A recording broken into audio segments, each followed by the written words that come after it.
दीवाने हरंगदारन के जिला, दीवाने हरंगदारन के जिला।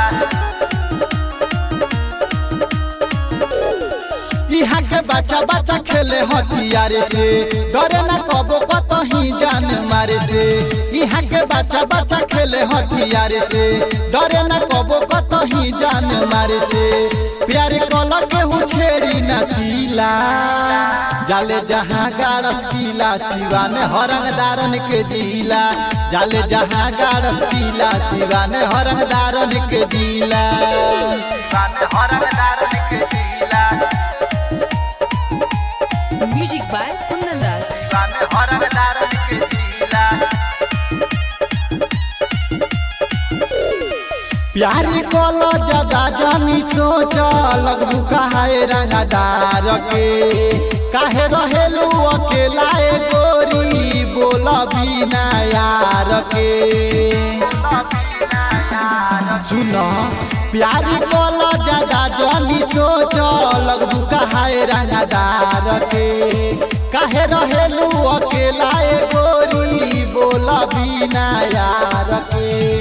कबो या पाछी कबो सुन कारी से, तोके घुमाई बबोरिया हो थारी से।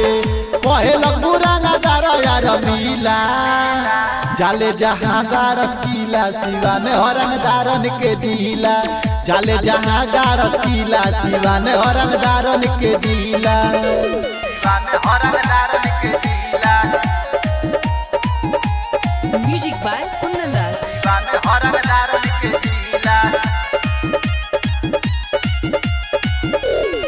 मानिला बात हमारा ये गोरी, करबू खूब राज हो।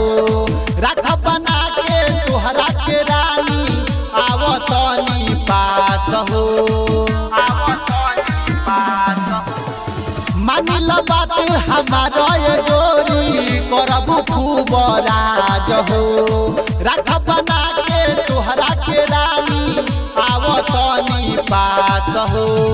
पूरा करब जवन कहत बानी, साथ में कटबू तू खूब जानी।